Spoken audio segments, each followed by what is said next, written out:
Hello guys, स्वागत है आपका फिर से मेरे चैनल पोकेमॉन की दुनिया में।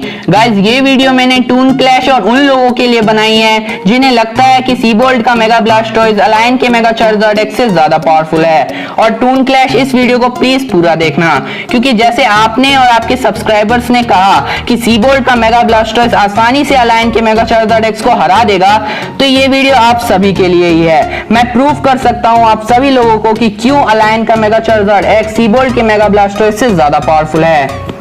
वीडियो को स्टार्ट करने से पहले टून क्लैश प्लीज बुरा मत मानना, मैं आपका बहुत ही बड़ा फैन हूँ, लेकिन गलत तो गलत ही होता है, चाहे वो आप ही क्यों ना हो। और मुझे ये पता है कि टून क्लैश के सब्सक्राइबर्स बिना ये वीडियो को देखे हुए इस वीडियो को डिसलाइक कर देंगे, लेकिन आप सब भी प्लीज इस वीडियो को पहले पूरा देखना।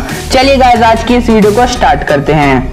तो गाइस, जब अलायन के मेगा चार्जर्ड एक्स और सीबोल्ट के मेगा ब्लास्टोइज में बैटल हो रही थी, तो गाइस उस समय अलायन और उसके मेगा चार्जर्ड एक्स के पास बैटल करने का उतना एक्सपीरियंस नहीं था, और अलायन का मेगा चार्जर्ड एक्स भी उतना ज्यादा पावरफुल नहीं था जितना वो कालोस लीग के एंड में था।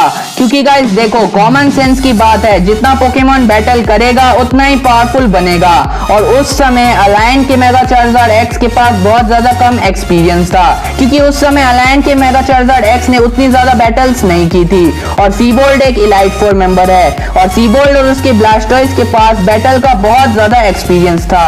सीबोल्ट को पता था कि अलायन का mega charged x dragon type attack से वीक है, और उसने उस चीज का फायदा उठाया। उसने ड्रैगन पल्स यूज करके अलायन के मेगा चार्जर्ड एक्स को हरा दिया, और अलायन के मेगा चार्जर्ड एक्स ने थंडर पंच और ब्लास्ट वन मूव यूज ही नहीं किया। सीबोल्ट का मेगा ब्लास्टोइज इलेक्ट्रिक टाइप अटैक से वीक है, और अलायन के मेगा चार्जर्ड एक्स के पास थंडर पंच मूव है, बट उसने वो यूज ही नहीं किया, और उसने अपना सबसे पावरफुल मूव ब्लास्ट वन भी यूज नहीं किया। और टून क्लैश, यहाँ पे मैं आपको एक बात बताना चाहूंगा। आपने अपनी पिछली वीडियो में बोला था कि अलायन के मेगा चार्जर्ड एक्स के मूव्स सीबोल्ट के मेगा ब्लास्टोइज पे काम नहीं कर रहे थे। तो वो इसलिए नहीं कर रहे थे क्योंकि अलायन के मेगा चार्जर्ड एक्स के पास उतना ज्यादा बैटल करने का एक्सपीरियंस नहीं था, और वो उस समय उतना ज्यादा पावरफुल नहीं था, इसलिए उसके अटैक सीबोल्ट के मेगा ब्लास्टोइज पे काम नहीं कर रहे थे।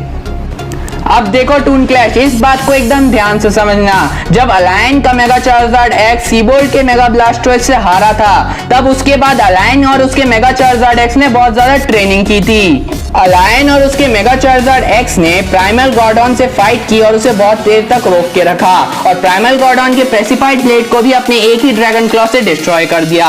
उसने बॉन्ड इवॉल्व ग्रेनेंजा से भी 2 बार फाइट की और उसे हराया। मेगा गार्चॉम्प से फाइट की और उसे भी हराया। ट्रेवर के मेगा चार्जर्ड एक्स से फाइट की और उसे भी हराया। ऐश के पिकाचू से फाइट की और उसको भी हराया, और लगातार 10 मेगा इवॉल्व पोकेमॉन से फाइट की और उन सभी को हराया। अलायन के मेगा चार्जर्ड एक्स ने कालोस के जिम लीडर्स को हराया, और फाइनली कालोस लीग भी जीता। उसने होएन लीग के चैंपियन स्टीवन के बेस्ट पोकेमॉन स्टीवन के मेगा मेटाक्रॉस से भी फाइट की। मतलब सीबोल्ट के ब्लास्टोइज से हारने के बाद अलायन के मेगा चार्जर्ड एक्स ने 20 से भी ज्यादा बैटल की, और 20 से भी ज्यादा बैटल में उसने कोई भी कमजोर पोकेमॉन से बैटल नहीं की थी। उसने सारे ही बहुत ज्यादा पावरफुल पोकेमॉन से बैटल की। अब बहुत सारे लोग बोलेंगे कि सीबोल्ट और उसके मेगा ब्लास्टोइज ने भी तो बैटल की होगी। हाँ गाइस, ये बात सच है कि सीबोल्ट और उसके मेगा ब्लास्टोइज ने भी बैटल की होगी, लेकिन मैं 100% गारंटी के साथ बोल सकता हूँ कि जितनी बैटल्स अलायन और उसके मेगा चार्जर्ड एक्स ने की होगी, उतनी बैटल सीबोल्ट और उसके मेगा ब्लास्टोइज ने बिल्कुल भी नहीं की होगी। क्योंकि गाइस, आप खुद ही कॉमन सेंस लगाओ और खुद ही सोचो, क्या एक इलाइट 4 मेंबर के लिए इतने कम समय में 20 से ज्यादा बैटल करना पॉसिबल है? नहीं गाइस, ये बिल्कुल भी पॉसिबल नहीं है। अब देखो गाइस, दियांता को तो आप सभी जानते ही होंगे। दियांता कालोस की चैंपियन है, और दियांता ने भी सारे इलाइट 4 मेंबर्स को हराया है। मतलब दियांता और उसके मेगा गार्डवर्ड ने सीबोल्ट और उसके मेगा ब्लास्टोइज को भी हराया होगा। अब यहाँ बहुत सारे लोग बोलेंगे कि इलाइट 4 मेंबर चेंज भी तो होते हैं। तो गाइस, आप सभी लोग गलत हो, क्योंकि कालोस में हमें 4 ही इलाइट 4 मेंबर के बारे में बताया गया है। आप चाहे तो पोकेमॉन की ऑफिशियल वेबसाइट पे जाके चेक कर सकते हैं। तो इससे ये बात साबित होती है कि दियांता ने सारे इलाइट 4 मेंबर्स को हराया है। तो गाइस, अगर यहाँ पे दियांता और उसके मेगा गार्डवॉयर ने सीबोल्ट और उसके मेगा ब्लास्टोइज को हराया है, और दियांता और उसके मेगा गार्डवॉयर को ऐश के बॉन्ड इवॉल्व ग्रेनेंजा ने हराया है, मतलब इससे हम ये कह सकते हैं कि ऐश का जो बॉन्ड इवॉल्व ग्रेनेंजा है वो सीबोल्ट के मेगा ब्लास्टोइज से ज्यादा पावरफुल है। और गाइस अलायन का mega charged x Carlos league के एंड में जब बहुत ज्यादा पावरफुल हो गया था तब उसने बॉन्ड इवॉल्व ग्रेनिंजा को हरा दिया था। और गाइस जब अलायन का mega charged x bond evolve Greninja को हरा सकता है और बॉन्ड इवॉल्व ग्रेनिंजा सीबोल्ट के मेगा ब्लास्टर्स से ज्यादा पावरफुल है तो अलायन का मेगा चार्जर्ड एक्स सीबोल्ट के मेगा ब्लास्टर्स को भी हरा सकता है।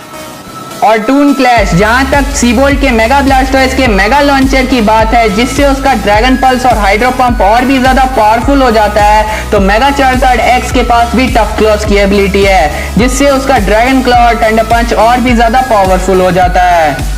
सो गाइस अभी तक तो आप समझ ही गए होंगे कि अलायन का मेगा चार्जर्ड एक्स सीबोल्ट के मेगा ब्लास्टर्स से ज्यादा पावरफुल पोकेमॉन है।